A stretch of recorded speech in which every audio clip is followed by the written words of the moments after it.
Ok. Sākāt ar veikalu, un tad sākāt iet tajā digitālajā e-komercijas ceļā. Varbūt var pakomentēt bišķiņ vairāk to, kā bija tā izstrāde, varbūt kaut kādu feedback var iedot no tā procesa, kāda bijuši izaicinājumi, kā tas gāja. Jo nozara ļoti specifiski. Jā, no vienas puses ļoti specifiski, jā. Tas bija, es teiktu tā, tas jau joprojām ir piedzīvojams. Jo nemitīgi nākas attīstīt to internetu veikalu, jā, bet tajā laikā tas bija 2015. gads, principā toņās jau būs 10 gadi, kad nolēmām, kad ejam šo te digitālo e-komercijas ceļu. Jā. Uz to brīdi, tā e-komercija Latvijā vēl nebija īpaši attīstīta. Tas bija viens. Otrs, attiecīgi arī partneri, ar ko izstrādāt, tur nebija tik daudz. Un ja bija, tad, tur varbūt ar lieliem tur Cube un citiem, varbūt mēs tur nebijām gatavi strādāt, jo, tas bija tāds nezināmais. Mēs no vienas puses esam gatavi investēt, vai tas atmaksāsies vai nē, jā. Bet, manuprāt, nenošāvām greizi ar izvēlēto partneri tur, jo gal galā izveidojām viss kārtībā. Un treškārt, tad mums viss tas biznes ir, mēs jau nepārdodam baltu krāsu, mēs pārdodam klientu izvēlētā tonī. Tad viss ir ap to. Un uz to brīdi, ja godīgi visā pasaulē bija tikai uz vienas rokas pirkstiem tādi internetu veikali, kur varēja klients izvēlēties produktu un izvēlēties viņa vēlamo toni. Respektīvi, praktiski nebija no kā nošpikot kaut ko, vienalga tur internetu veikalu vai tur pašam kaut kādu. Jā, un viss tas risinājums bija principā no nulles jābūvē, jādomā. Pat arī saprotot, ka arī viss tas backends bija unikāli mums, tāpēc, ka katram krāsu ražotājiem ir savu šī tā kā krāsošanas sistēma vai tonēšanas sistēma. Un mums viņi, tur ir kaut kādi X vai ne, un tad, respektīvi, tie visi bija, pirmkārt jāeksportē visi dati no turienes ārā, jāizveido viena kopēja datubāze, jāizveido šis te tonēšanas risinājums, jo tas moments ir tajā, kad izvēloties produktu, izvēlotos toni, mēs spējam precīzi aprēķināt, cik tas izmaksās klientam. Jā.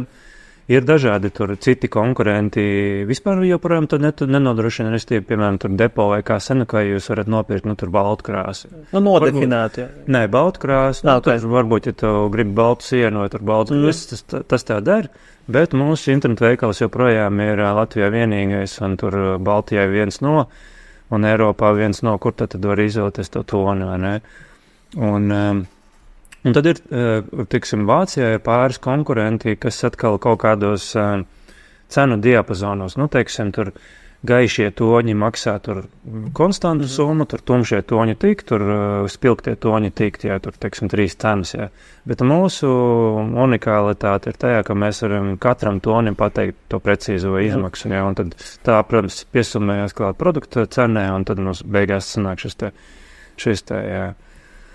Un, protams, ka mēs arī domājam arī par to, kā tur, teiksim, tos toņus attēlot uz datora ekrāna, ja, jo, mēdz, protams, ka būtu nobīts, vai ne, un sevišķi tajos laikos, kad tur bija LCD pirmie monitori, vai ne, tur tagad jau tur ir tuvu tās, teiksim, tās krāsu korekcijas ļoti tuvu jau īstenībā.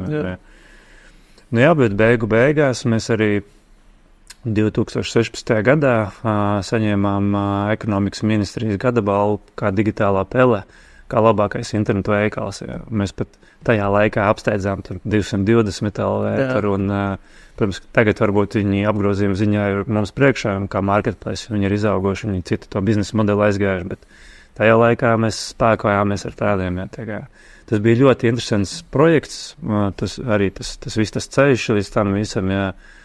Un, es teiktu, joprojām turpinās. Ok.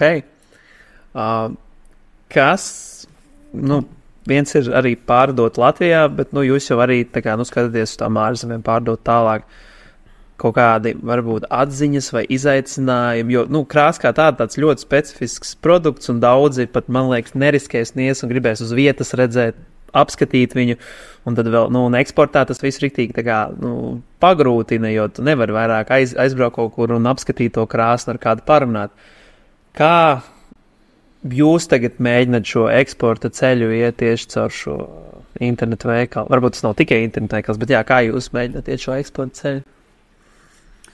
Tur es arī mazliet par vēsturi. Jā. Okay. Jā, mēs uzreiz brutiski saprotot, ka Latvijā tas tirgus ir tik, cik viņš ir. Un tajā 15. 16. gadā, tad ņemot vērā, kad tur tas procents, kas būtu gatavi iepirkties internetā, bija salīdzinoši maziņš. Tagad tas ir kaut kādi 3 līdz 5%. Arī joprojām, bet tajā laikā tas bija dušiem vēl mazāks. Mēs uzreiz startējām visā Baltijā, plus vēl angļu valodā ar domu, kad mēs esam gatavi piegādāt arī visā Eiropā. Tad mēs lokalizējām arī lietuviski, igauniski visu un angliski mums viss bija. Principā 4 valodas uzreiz pašā startā. Ar to mēs sākām. Es pārtraukšu ātri, bet šo izdarot, ieliekot to lietuviešu valodu, nav tā, ka arī customer support sāk lietuviski rakstīt. Tā kā domā, ka tu esi lokālais un atrodies Lietuvā. Mēs arī par to domājām. Mēs abonējām lietuviešu telefonu numuru, igauņu telefonu numuru. Protams, kad mēs nonākam līdz reālai komunikācijai klientu, tad mēs sakam, mēs esam gatavi runāt vai krieviski vai angliski. Atvainojamies, bet neesam gatavi lietuviski. Uz to brīdi, man liekas, ka pat jau arī bija, vai arī, tur mazliet viņa vēlāk jau parādījās, ir jau dažādi arī tagad arī uz doto brīdi ir kaut kādi call centri, kas varbūt tavā vietā spēja komunicēt vai to pirmo līmeni, tā kā tavā vai tajā lokālajā valodā to izdarīt, bet mēs joprojām arī īstenībā turpinām komunicēt ar angliski vai krieviski ar šīm te eksporta valstīm, bet jā, tieši tā mēs no vienas puses tā kā mēģinājām neuzsver, ka mēs no Latvijas, protams, ka beigās tur kaut kādās rekvizītās kaut kur, ja tas viss ir redzams, vai ne, bet ļoti strādājām pie, lai būtu kvalitatīva valoda, nevis tur Google Translate, bet sūtījām un maksājām par to tulkotājiem, un tā kā, diezgan piestrādājām pie tā visu, jo mums arī kā uzņēmuma, kā Kraso ir ļoti svarīga kvalitāte un diezgan augsts standarti. Un par tām atziņām ir sekojoši, kad mēs jau diezgan ātri redzējām, kad Lietuva un Igaunija jau sāk strādāt. Jā. Tas bija vienkārši palaižot reklāmas un pirkumi nāka vai? Jā, tā skaitā, tieši tā. Mums bija sociālā tīkli lokalizēti un vēl viss kaut kas, ristīvi. Mēs redzējām, ka tur ir vismaz, tur jau nāk, ir interesi, ir kaut kādi pirkumi, tur kustās, Angļu valodā, principā nekas. Tad sanāk strādājus vairāk tieši tā lokālā valoda, nevis tā globālā angļu valoda. Jā, tieši tā. Un tur mēs uzreiz ātri sapratām, ka, ja mēs gribam iet kaut kādā tirgu, tad mums ir jālokalizē vai jāinvestējās tajā. Un tā mēs pāris gadus vēlāk atvērām somu versiju, un vēl pāris gadus atvērām vēlāk vācu versiju. Principā tas mērķis arī ir turpināt tad lokalizēt, un ja mēs gribam kādā valstī iet vai kādā tirgo, tad mēs, tas ir jādara pretējā gadījumā, jo, mēs varbūt latvieši esam pieraduši, tur meklēt kaut kādu produktu risinājumu angļu valodā, bet, tāds zviedrs vai vācietis vai polis pat, viņi meklēs savā valodā, un tad tev jābūt ir, lokalizētam. Ņemot vērā to, ka arī tās valstis ir dažādas, tu varbūt pats esi pamanījis kaut kādu personīgu atšķirību vai tie mārketingā vai reklāmās, šajās dažādajās valstīs, kaut kāda savādāk pieeja vai messaging savādāks, kur varbūt, kaut kāds atšķirības vai baigi neesi tā redzējis. Mēs ar mārketingu esam daudz eksperimentējuši, būšu godīgs. Bet mēs esam uz tādas visu laiku uz robežu. Jo, tad, ja mēs ejam kaut kādā tirgu, tas, protams, ka mēs jau esam izšāvušies, lokalizējot, tur iztulkot visu vācu internetu veikalu, tur 600 plus produktus, tur vāciski, plus vēl arī aprakst kaut kādi tur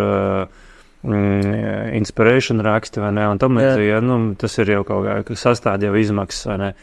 Un tad, kad mēs nonākam līdz marketingam, tad vēl saprotam, ka, lai ieiet vēl tur vācu tirgu, mums ir vajadzīga vēl tur x summa, tad vienmēr ir tā, ka, mēs, tā kā neesam gatavi riskēt. Ja godīgi, līdz ar to mums nav tāda ļoti liela tā mārketinga pieredze, tādos lielos tirgos vai lielām mārketinga naudām. Bet ir kaut kāda pieredze tādā ziņā, ka mēs esam, pirms pusotra gada tā cieti, visu laiku jau tas tā kā ir bijis, bet tā cieti esam pateikuši, ka mēs maksas reklāmas kancelējam. Mēs ejam SEO ceļu. Tas ir tieši eksportā vai Latvijā vai kā tieši? Abos, jā. Mēs optimizējam, mums ir dedicated cilvēks, kas tikai uz SEO strādā dienā un to vien dara, un, protams, tagad arī tur mākslīgo intelektu pieslēdzot un tam līdzīgi, un mēs redzam, ka tur nāk atdeve, respektīvi mūs atrod, mēs esam, mūsu produkti pirmajās vietās, un, tas arī, protams, kaut ko maksā, bet, tu pats zini, tur, iegrūst naudu Google analītikā, ne analītikā, bet Google Max reklāmās. Tas ir īslaicīgs, tā kā ieguvums, tik līdz tu izslēdz, tā tur nokrītās, bet, SEO ir tā, ka tu arī tur, protams, visu laiku konkurenti neguļ, vai ne, un tev ir kaut kas jauns un jāpārskata, vai ne, bet tas ir tas, tā es teiktu, vismaz mūsu nozarē tā ir atslēga, ko mēs esam tā kā iegūši. Tas ir viens, un otrs ir, mēs esam ļoti arī apzināti šo te produktu sortimentu sastādījuši internetu veikalā, izvietojot produktus, kas ir vai kur mēs esam unikāli, vai arī kur nav daudz konkurentu. Piemēram, varbūt ir arī skatītāji, vai tu zini, tur Kaparols vai Tikuril mūsu gadījumā, tur Latvijā, vai ir zināmi brendi, un attiecīgi, daudz viņus tirgo, un tur jautājums tikai par cenu. Tur varbūt arī piegādes vai pieejamības jautājums, Bet, tīra salīdzināšana. Jā, bet varbūt ir kaut kādi produkti, es nezinu, tur mums ir visāds tāfē krāsas vai tur magnētiskās krāsas, vēl tur, kur mēs esam varbūt pat vienīgie, kas tur tirgo, un, restīvi nav konkurenti, nav ar ko salīdzināt, un, ja klientam viņu vajag, viņš viņu noskatīs, iegādājamies, Un otrs, kad mēs esam kaut kādā reģionā unikāli arī kaut kādi dīleri šiem te produktiem, piemēram, tur arī Baltijas reģionā. Tas arī ļoti nostrādāja.